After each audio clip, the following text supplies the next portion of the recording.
కవిత బెయిల్పై తిహార్ జైలు నుంచి విడుదల కావడం పట్ల స్టేషన్ ఘన్పూర్ మాజీ ఎమ్మెల్యే తాటికొండ రాజయ్య హర్షం వ్యక్తం చేస్తున్నారు. బీఆర్ఎస్ పార్టీలో కవిత మరింత క్రియాశీలకమైన పాత్రను పోషిస్తారని, బీఆర్ఎస్ పార్టీ నుంచి కాంగ్రెస్ పార్టీలోనికి వెళ్లిపోయిన ఎమ్మెల్యేలకు, ఎమ్మెల్సీలకు త్వరలోనే కోర్టు ద్వారా అనర్హత వేటు పడుతోందన్నారు తాటికొండ రాజయ్య. ప్రజాక్షేత్రంలో కాంగ్రెస్, బీజేపీలకు త్వరలోనే జరగబోయే ఎన్నికల్లో పరాభవం తప్పదంటున్న తెలంగాణ మాజీ డిప్యూటీ సీఎం, మాజీ ఎమ్మెల్యే తాటికొండ రాజయ్యతో మా bureau chief Srinivas face to face ఇప్పుడు చూద్దాం. మనతో మాట్లాడడానికి తెలంగాణ తొలి మాజీ డిప్యూటీ సీఎం తాటికొండ రాజయ్య ఉన్నారు. ఆయనతో మాట్లాడదాం. చెప్పండి సార్, ఎలా చూస్తారు కవిత ఇష్యూ సంబంధించి?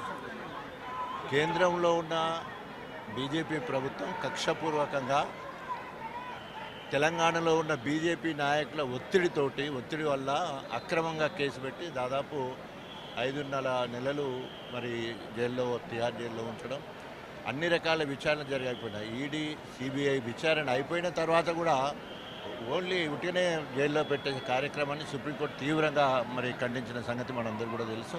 ఏదేమైనా కూడా సుప్రీంకోర్టు ఒకసారి అనేక రకాలుగా మరి వాదోపవాదాలు ఉన్న తర్వాత ఒక మహిళని కూడా చూడకుండా, మనకు ప్రత్యేక చట్టాలు ఉన్నప్పుడు కూడా వాటిని కూడా అమలు పరచకుండా మనకు అరెస్ట్ చేయడం సరైనది కాదు. వెంటనే మరి విడుదల చేయాలని చెప్పేసి విడుదల చేసి బెయిలు ఇచ్చి విడుదల చేయడం జరిగింది.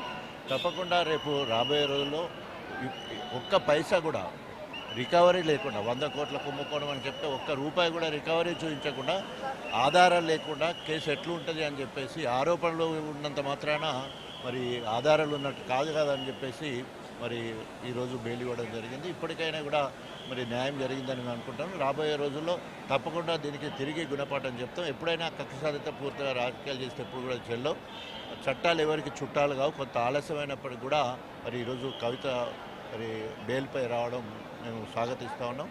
రాబోయే రోజుల్లో కేసీఆర్ గారి నాయకత్వంలో మరి వారి కార్యాచరణ ఏం చేసినా కూడా దాన్ని తీసుకొని ముందుకెళ్తామని చెప్పి బీఆర్ఎస్ అధినేత ప్రత్యేక రాష్ట్రాన్ని కేసీఆర్ ఒంటి చేత్తో సాధించారు. 10 ఏళ్ళు కూడా 2 సార్లు ముఖ్యమంత్రి అయ్యారు.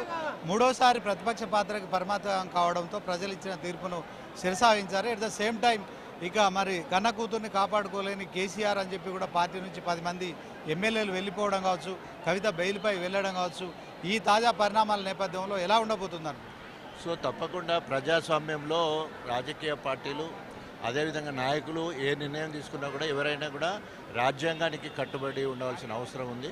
ఎవరైతే పార్టీ ఫిరాయింపులు చేశారో తప్పకుండా వాళ్ళ మీద చర్యలు ఉంటాయి. గతంలో టీఆర్ఎస్ ప్రభుత్వం ఉన్నప్పుడు వచ్చిన కాంగ్రెస్ వాళ్ళు కానీ, టీడీపీలు కానీ 2/3 మెజారిటీ వచ్చి పార్టీలో విలీనం కావడం జరిగింది. కానీ ఇక్కడ 39లో 38 మంది ఉంటే దాంట్లో ఒక 10 మంది మాత్రమే పోవడం జరిగింది. 25-26 మంది మరి పార్టీ ఫిరాయిస్తే మాత్రమే అది వర్తిస్తుంది. సో కాబట్టి ఇప్పుడు వారి ముగ్గురు మీద ముఖ్యంగానైతే ముగ్గురికి 3 నెలలు అయిపోయింది. మరి ఇక్కడ నాగేందర్ కావచ్చు, దానం నాగేందర్ కావచ్చు, కడియం శ్రీహరి కావచ్చు, అదే వెంకట్రావు కావచ్చు, భద్రాచలం, వీళ్ళ ముగ్గురికి 3 నెలలు వీరి మీద యాక్షన్ తీసుకోండి, వీళ్ళ రాజీనామా ఆమోదింపజేయమని చెప్పేసి స్పీకర్కి ఇస్తే 3 నెలలు అయినా కూడా మరి అతి లేదు గతి లేదు. అదేవిధంగా హైకోర్టు కూడా పోవడం జరిగింది. తీర్పును రిజర్వ్ చేసి పెట్టారు.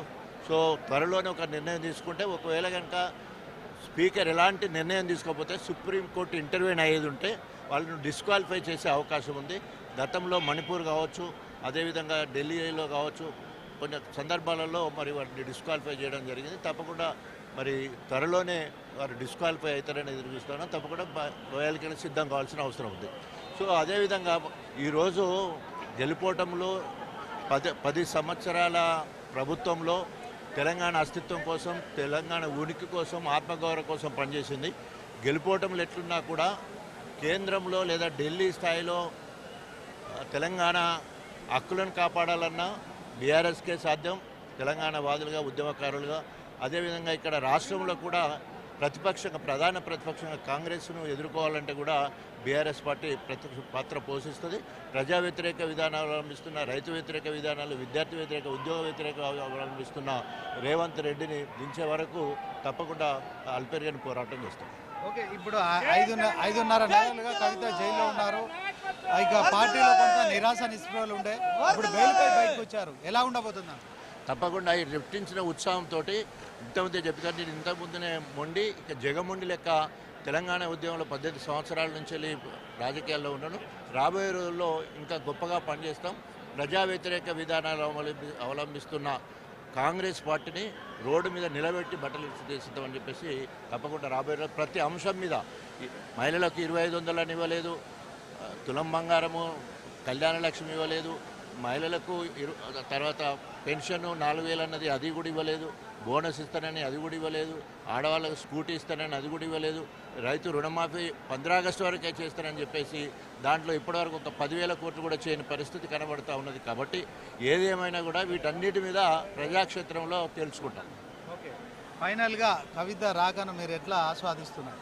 సో తప్పకుండా కవిత అంటేనే ఉద్యమ కేసీఆర్ గారి కూతురుగా, కేటీఆర్ గారి కొడుకుగా, హరీష్ రావు అల్లుడుగా వీళ్ళందరూ కూడా ఉద్యమంలో ముందు వరుసలో ఉండి పోరాటం చేసిన వాళ్ళు.